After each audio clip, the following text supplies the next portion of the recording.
Estamos iniciando mais uma edição da Sessão TV Atende. O nosso convidado de hoje é o advogado Danilo Carvalho Carlim. Danilo, é um prazer recebê-lo aqui na Sessão TV Atende. Eu agradeço muito ao convite da TV Andradas para poder tratar de um tema tão importante para toda a população, a nível nacional e principalmente para a população aqui de Andradas, que é a PEC 241. Você já vem realizando um trabalho de conscientização nas escolas, a convite, isso aconteceu no Alcides Mosconi. Muito vem se falando sobre essa PEC, essa proposta de emenda constitucional.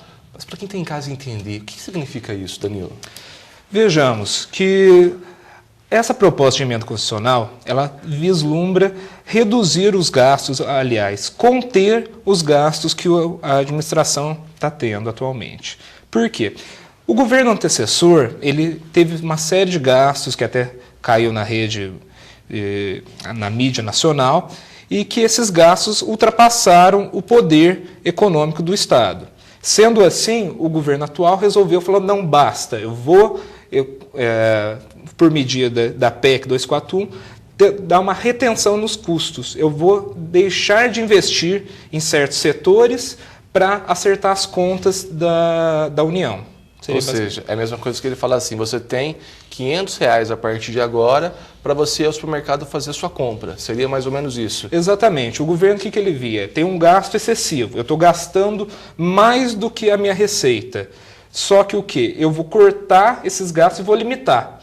E o governo vai falar assim para alguns setores públicos, que são saúde, educação e assistência, vão falar, antes você tinha essa projeção de gasto, agora a tua projeção é menor, é restrita, você se vira nos 30 com esse valor. E isso vem gerando polêmica, né? Principalmente Sim. no setor educação e saúde. As pessoas acreditam que esse valor não é suficiente. Sim, justamente, porque uma visão particular minha e a partidária, né? O governo ele tem vários gastos e ele vê que esses gastos estão acima da sua receita e ele não vai conseguir sustentar.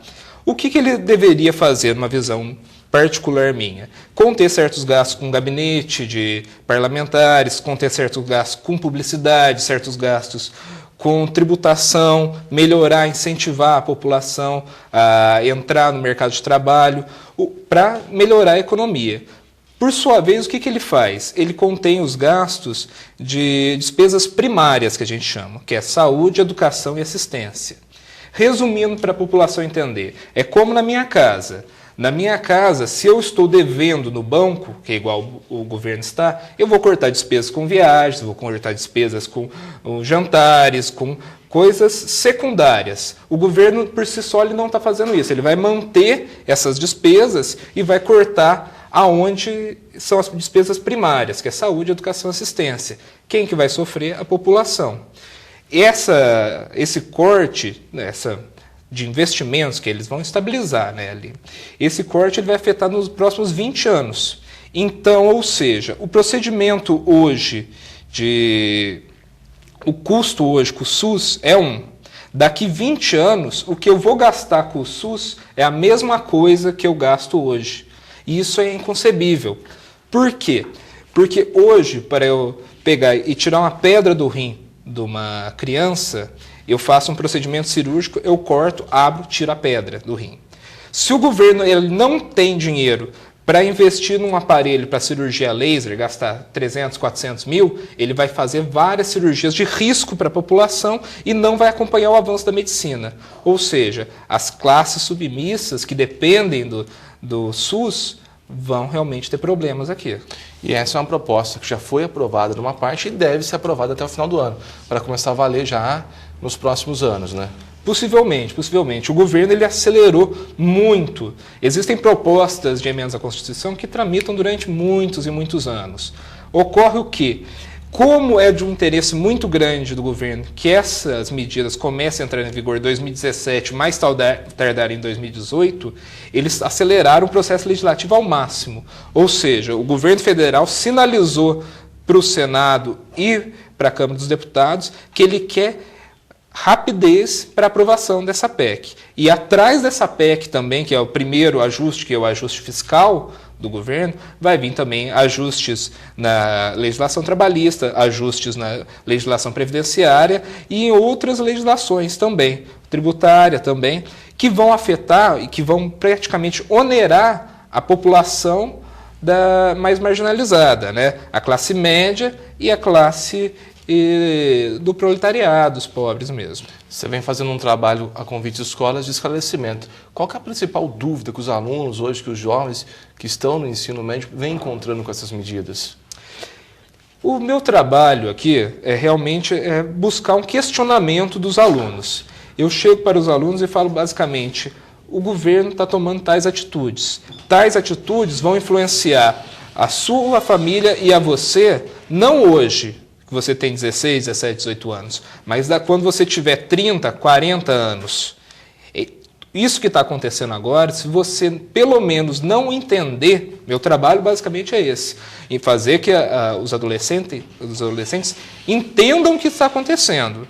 E mesmo que for para aceitar, para ser a favor ou para ser contrários à PEC, pelo menos eles têm essa informação, essa possibilidade de saber o que está acontecendo com eles. Meu trabalho é basicamente informar. A gente vê aí escolas em todo o Brasil sendo ocupadas, temos casos aqui em Poços de Caldas, 4 escolas.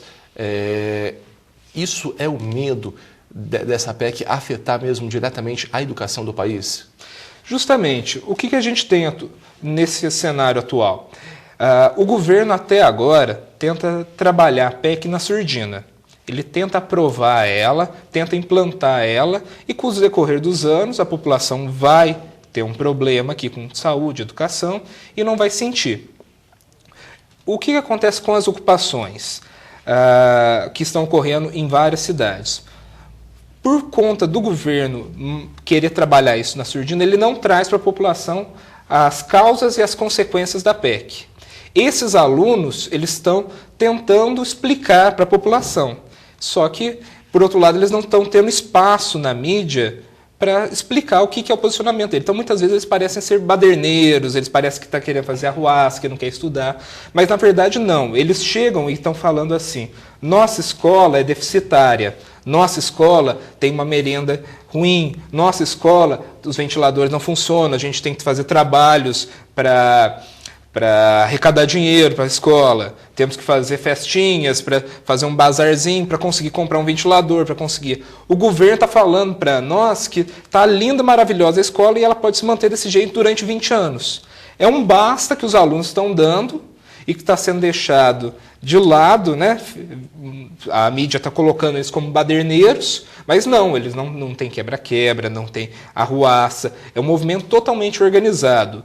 E até a questão que houve agora do Enem, eles mesmos, a própria movimento estudantil, que é apartidário também, entrou em contato com o próprio Ministério da Educação, falando assim, não existe nenhum tipo de oposição à realização do Enem nas escolas, pode ocorrer. Só que uma forma de pressão do governo federal, ele falou assim, onde tiver ocupação, eu não vou aplicar o Enem, para realmente quebrar o movimento estudantil. E essa PEC também pode afetar salário mínimo, concursos públicos, autonomia de outros poderes. Justamente, porque o que a gente tem com a PEC? Eu não posso gastar com a população mais. Eu vou limitar esse gasto. A PEC prevê que o salário mínimo ele vai ser aumentado diante da inflação. O que quer dizer? Que a população ela não vai ter ganho real. Ou seja, ela só vai deixar de perder. Hoje em dia, por exemplo, o salário mínimo aumenta um pouquinho a mais do que a inflação, certo? Isso que, por mais que seja pouco, é uma melhora do poder aquisitivo. Então, eu estou falando que são 20 anos sem a pessoa poder melhorar de vida. Ela vai estabilizar naquilo.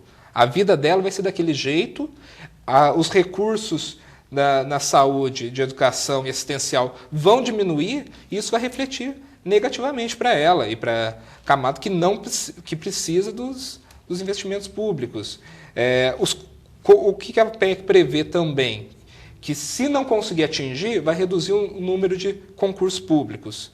Se não tiver concurso público, eu não tenho professor, eu não tenho policial na rua, eu não tenho enfermeiro, médico. Daí, meu amigo, não adianta daqui 20 anos você chegar aqui e falar para mim que não tem policial. Não tem policial por conta que a PEC cortou. Não tem médico para atender, porque a PEC cortou. Não tem tratamento para câncer, não tem tratamento para HIV, que é um dos mais caros do tratamento médico. O SUS disponibiliza de graça, porque não tem dinheiro, porque o Brasil tem que estabilizar. Eu faço até uma analogia. Eu digo assim que a gente tem que salvar o barco, mas a gente não pode deixar os tripulantes naufragarem, entendeu? A gente tem que salvar a economia do país, mas a gente não pode sacrificar a própria população. Você fala muito na reforma do ensino médio. Isso entra na PEC ou está por fora? Não, a reforma do ensino médio é tratada através de uma medida provisória, que já está em vigor, essa medida provisória, no caso. Essa reforma, o que ela prioriza? Ela prioriza deixar o ensino médio ensino integral. Nisso é um pouco contraditório, porque a PEC ela fala em redução do investimento, melhor dizendo, em estabilização do investimento, né? Na nossa cidade, a medida provisória fala em ensino integral. O Alcides Mosconi, ele ocupa 1.300 alunos, e ele ocupa os 3 turnos em meio período cada um, né? De manhã, tarde e noite. Ele não tem condição de dar período integral para esses alunos. O que é necessário? Construir uma nova escola. Ou 3 escolas. Ou 3 escolas. Mas 2, né? Para alguma coisa nesse sentido, porque ele não tem sala vaga. Só que a PEC vai reduzir meu investimento, não posso investir. Então eu não vou conseguir cumprir o que a medida provisória está falando. Mas esse não é o problema grande da medida provisória, que até os alunos estão se manifestando. O problema é que a medida provisória ela aponta para o que a população ela deve se dedicar a 3 matérias básicas. Vai mudar totalmente o ensino médio. As 3 matérias básicas são inglês, português e matemática. Ou seja, no meu ponto de vista, as 3 matérias que o operário precisa. Entendeu? Ele precisa de inglês, português e matemática. Outras matérias, como educação física, filosofia, sociologia, vão ser deixadas de lado. E outras matérias serão facultativas para o aluno escolher ali. O que é a visão que os alunos estão tendo, né? Esses que estão mais conscientizados?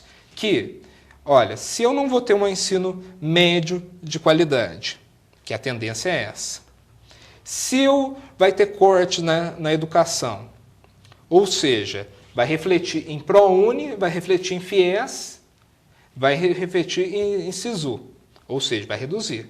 Até esse ano, sem a PEC, quem tem filho que é beneficiário de ProUni, quem tem filho que é beneficiário de FIES, sentiu que mesmo sem um respaldo legal, teve dificuldade para renovar o FIES, teve que renovar o ProUni e o governo não está abrindo, está uma dificuldade muito grande para chegar nesse benefício, entendeu? Coisa que não era assim. Além disso, a gente está tendo a introdução no ensino médio, diante dessa medida provisória, do professor de notório saber. Ou seja, é o profissional que ele não é graduado naquela matéria, mas por convenção se acredita que ele tem um notório saber daquela matéria e pode lecionar. Ou seja, eu sou advogado. Vamos supor que eu me interesso muito por história. Eu demonstro um notório saber. Não sei como vai ser avaliado. Isso vai ser tudo regulamentado. Mas eu vou lá e dou aula de história. Ou seja, querendo ou não, o governo vai quebrar toda aquela formação. O professor hoje, que já não é muito estimulado a essa carreira do magistério, vai acabar deixando de existir, vai acabar deixando barato a mão de obra do professor e o ensino médio vai cair. Ou seja, a gente vai formar uma classe operária aqui, podemos dizer. Que é essa a intenção do governo, que ele está vendo que está faltando operário. Então, ele quer que a população seja voltada para esse lado. Tá, joia. Danilo, eu agradeço a sua participação, suas explicações e até uma próxima oportunidade falando sobre o teu assunto. Agradeço. Muito obrigado, TV Andrade, por essa oportunidade. Conversamos hoje na sessão TV Atende com o advogado Danilo Carvalho Carlim.